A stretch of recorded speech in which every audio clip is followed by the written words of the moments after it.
Hey YouTubers, so today's project for the 2004 Nissan Pathfinder Armada is this front pinion seal.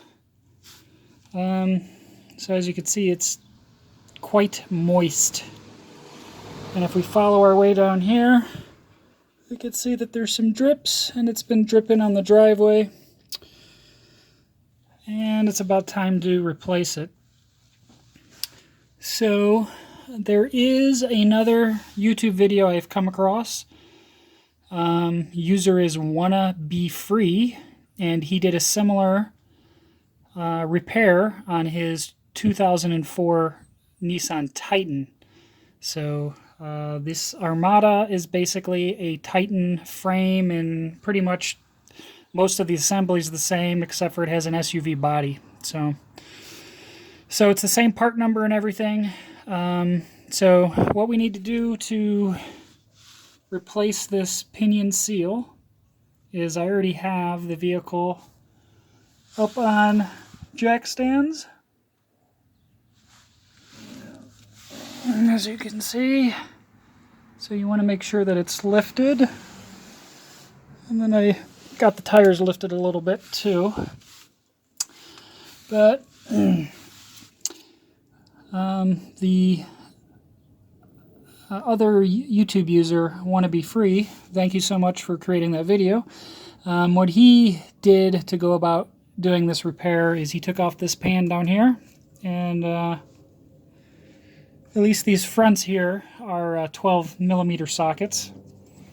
These backs hopefully are the same. They may be a little bit bigger, but in any case, he took off this pan here because this will give you access to actually add the differential fluid back into the system. Additionally, the sway bar, for whatever reason, his sway bar, the bolts were on reverse when he did his job. Mine are on the opposite way for some reason, but in either case, he took these bolts off and these bolts off, and that allowed him to move this bar out of the way so he could access these bolts better. One thing to notice is this side of the bolt, you won't be able to remove it because it rests up against the side of this metal, so you won't be able to turn this at all. So you have to remove the nut side on the back. So there's 4 of them. 1, 2, 3, 4. Those 4 get removed. Drive shaft will drop down. Behind this is a 30 millimeter socket, which is the pinion nut. You'll remove that. And then you'll use a gear puller to pull this assembly off to access the pinion seal beneath it. The pinion seal is it's got to be pulled out, so more than likely you'll damage it getting it out of there, but it's okay. When you put the new one in, you'll probably want to use a board or some flat surface to make sure it's evenly inserted. We can't forget we got to drain the fluid as well before we pull this off. And then we put the new pinion seal in and make sure everything lines up. The torque for this pinion nut that's behind here is quite crazy. It's rated at 220 to 500 pounds of torque. They do mention that there's a pre-torque that is on it as well. So we're going to do as best we can to, and I bought a new nut as well, so hopefully we don't run into any torquing issues. But we'll also discuss about what fluid is needed, because there is confusion online regarding whether it's automatic transmission fluid that goes into the diff or if it's differential fluid. I'm using diff fluid, 80W90, and I'll show you what that is, and I'll show you why I chose to go that route as well. So first thing I'm going to do is remove this plate and see if I can remove these bolts without removing this crossbar. I'm going to clean this up quite a bit too because it's got oil everywhere. So I'm going to go ahead and get started and get set up and situated. So here is the new front pinion oil seal and the new nut. It does indicate to replace the nut. I know the WannaBFree guy, he reused the same one, and I've in the past reused nuts you're supposed to replace as well, but it's up to you. Service manual does indicate you should replace that nut. So, and as you can see, the prices, they were a bit expensive. The nut is like 14 bucks and 83 bucks for the seal. So quite pricey. But we're going to go ahead and get the old seal out and put the new seal in, and make sure we do equal pressure to get it in so we don't bend it. So I'll probably put a piece of wood behind it and tap it in gently. So let's get to it.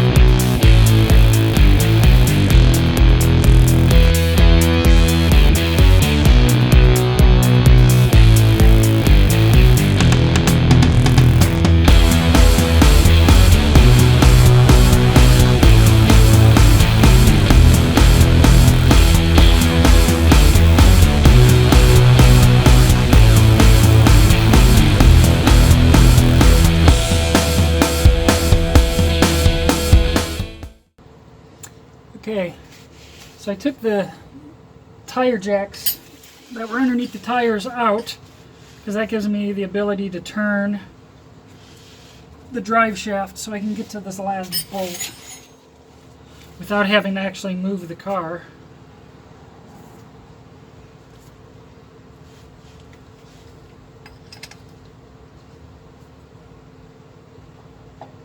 Okay, so now I can get to this bolt, or the nut on the back of the bolt. I'm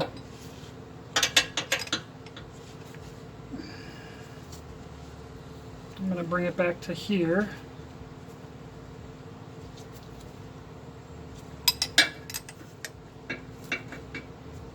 Okay, that should be good. And now I'm going to re-secure the tire so that I have resistance for this.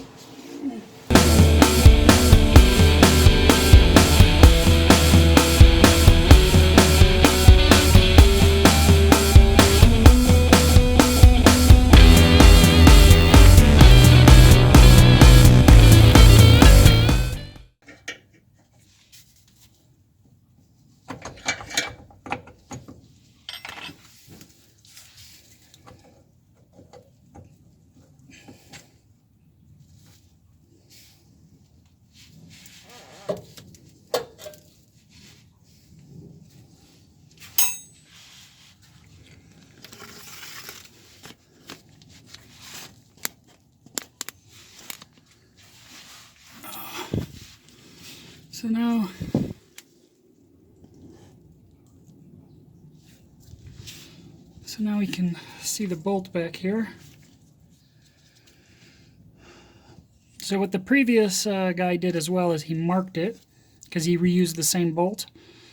I think I'll mark it as well, just so that the shaft aligns with this, because this is a whole assembly with bearings and stuff behind here.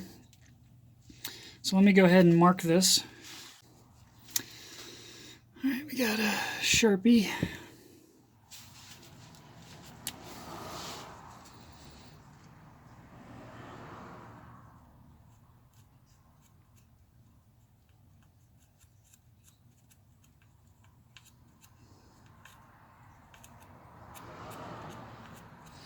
Alright, so we got it marked there.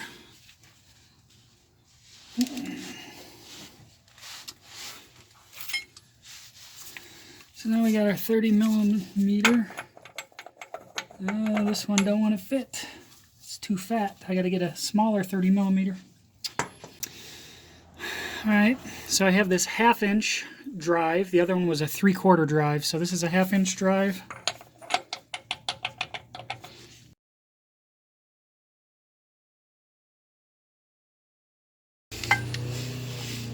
Alright, so here's my big honkin' 3/4 inch drive air ratchet. We're going to give this guy a try. It seems to be the most successful tool that I had for very difficult to remove bolts.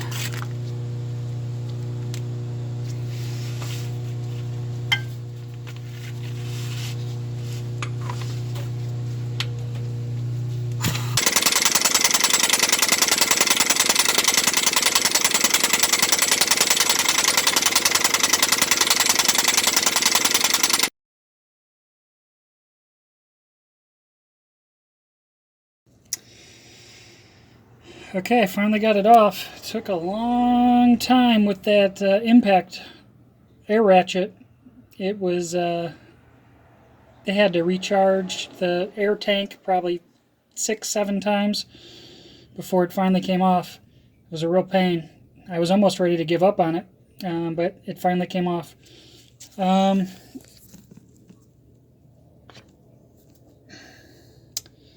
So this would tend to need a gear puller, but as you could see, it came right off, and you can see there's gears in there. So that's why we wanted to mark the drive shaft.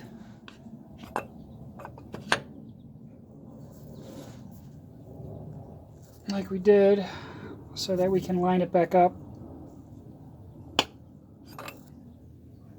when we put it back in.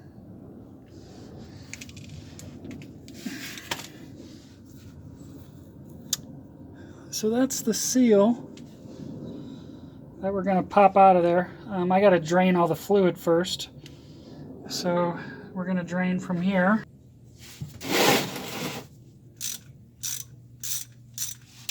This comes off nice and easy. Hope this is in the view. Looks like it is.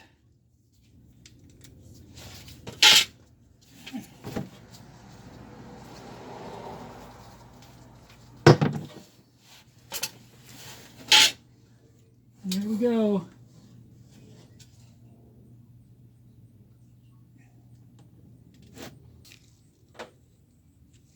Okay, so we've been draining basically all night. I took a break, so I just let it drain all night. So we got to put this filler cap back in. And then I'm going to start wiping this down.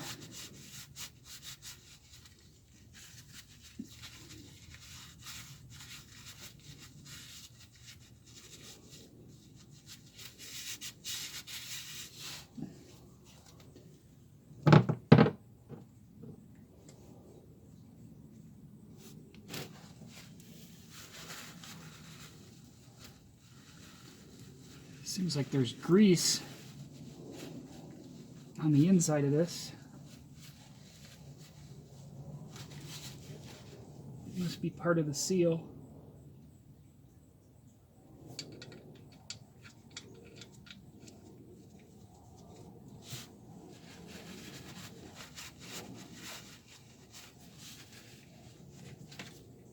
Just a standard 3/8 ratchet is all we needed.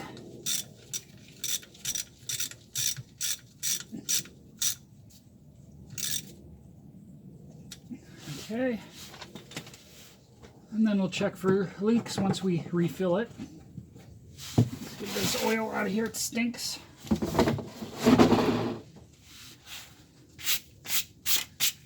Alright, we're going to go ahead and work on the seal. At some point I got to come and clean this all up. So let's take a look at what goes in like this. So we basically have a lip. So I probably want to get underneath the lip.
So here it is, pretty much cleaned up. As you can see, there's some significant gouging here, which is very bad. I'm going to file this down a bit to smooth it as much as I can, and then I'm just going to fill it with gasket maker, just so that I get a nice tight gasket around this thing so it doesn't leak again. So I think hindsight, this bar underneath here probably should be removed, so that way you could focus on removing it from the bottom here and not come in on the sides like I did. Or you get the actual tool to remove the gasket. They make a tool for it. Buy the tool. Don't do what I did with the screwdriver, because it's didn't do too well on the sides here. So let me file this down, and I will seal it up, and we'll put the new seal in. All right, so I filed down so it's smooth.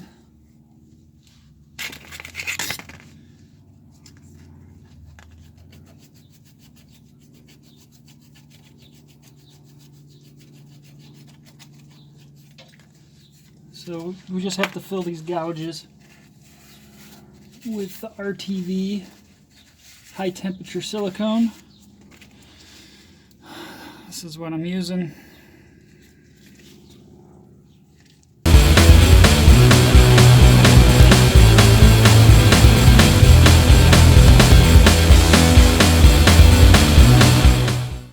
Alright.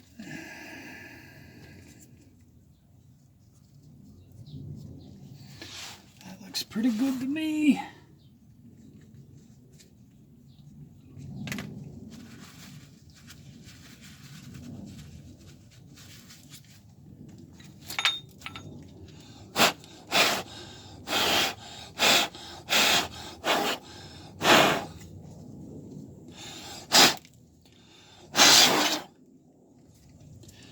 Make sure there's no dirt and dust.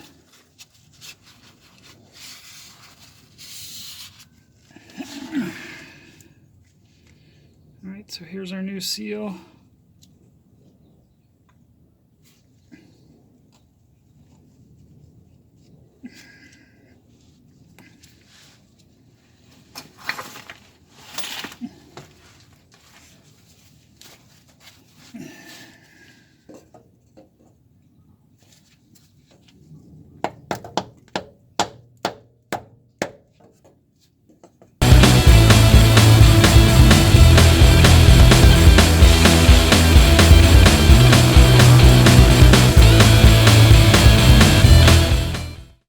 Alright, I think that's pretty good.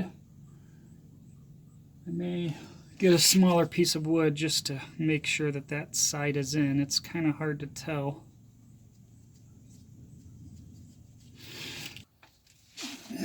Now we want to match up our lines.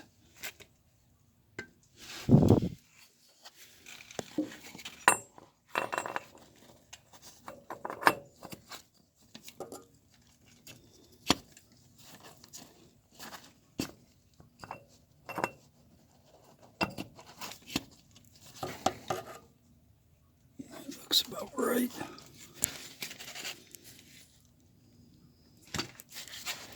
Mother fudger.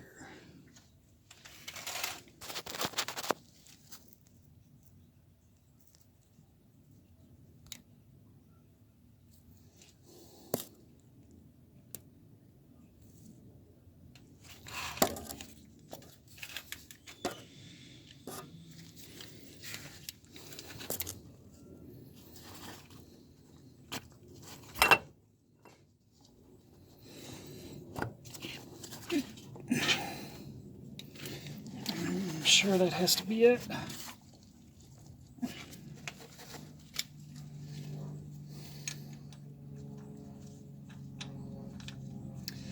I'm going to see where this threads. These nuts are really different, as you can see. The tops kind of have a different indentation. This even is slightly bent on the inside. So when they punch these, they distorted it. The bottom, one is tapered and the other's a little different, so it's going to be kind of tough to figure out.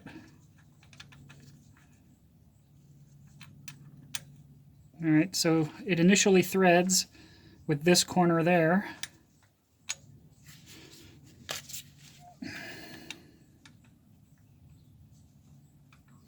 And this one initially threads with the corner here. So I'm going to use this corner as my basis, but these are not the same nuts, so I'm not sure what to expect here.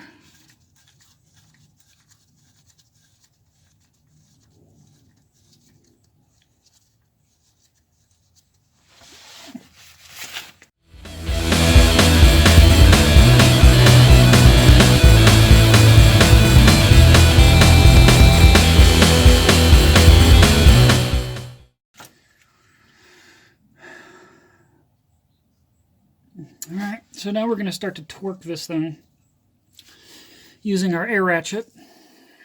So I'm going to have to go ahead and get that set up. So I'll go do that and be back.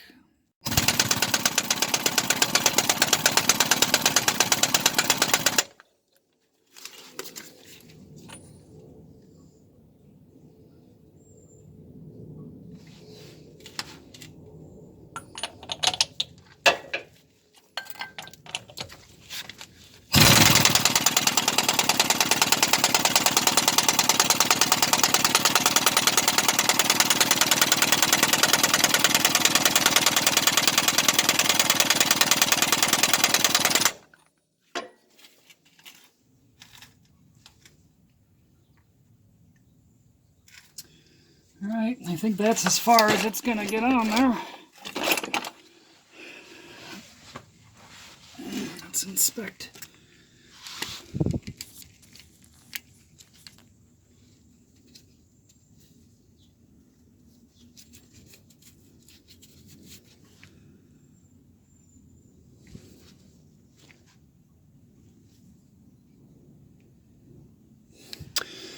Alright, I'm going to hook everything up and let it dry, let the seal set, and then we'll fill it up, and hopefully this is resolved. So we're going to connect the drive shaft again.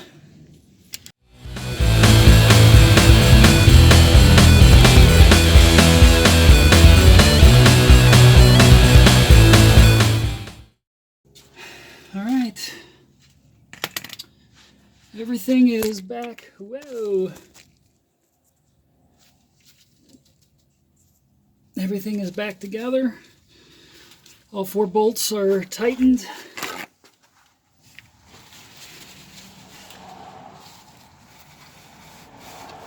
Just going to clean up this area here just so that we can observe whether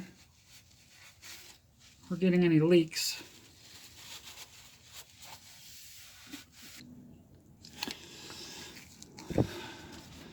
The last step is going to be to fill in here.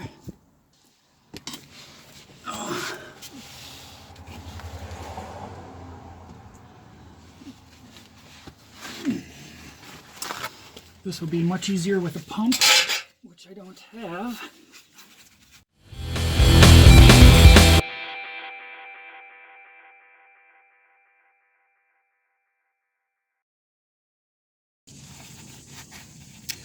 So we know it's full once it starts leaking out.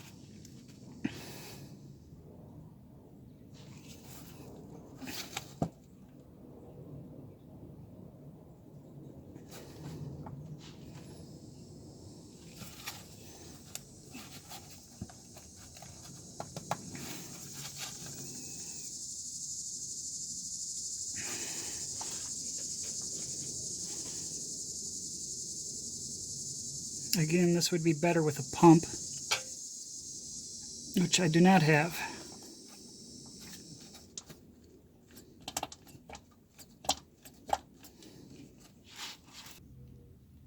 Okay, we're going to add more until it starts leaking out. And again, I have a lot less space now. So hopefully you can go ahead and do this. Let's see, make sure the cap is not got any dirt on it.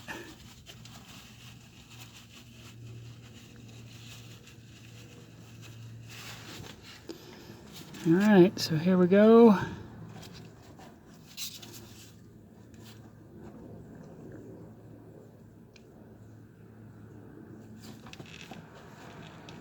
Alright, so we only needed a little bit more. So we are now full. Let's put the cap back on.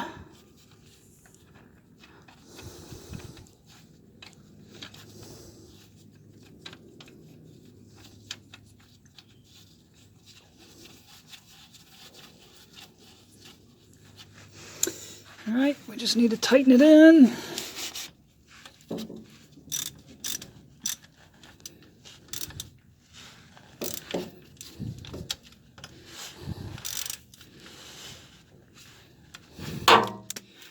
Okay, so now we're just going to check for leaks. And we're done. So we'll have a quick discussion about the type of oil that was used here, and why I chose to use the gear oil as opposed to the automatic transmission fluid oil. But we are all done with the repair. Hopefully this was helpful. If you liked it, please leave a like. And if you want to subscribe, I have other videos of repairs that are upcoming, as well as stuff that I'm still working to upload. So feel free. And again, if this was helpful and it helped you save some money, then that was kind of the point. So good luck.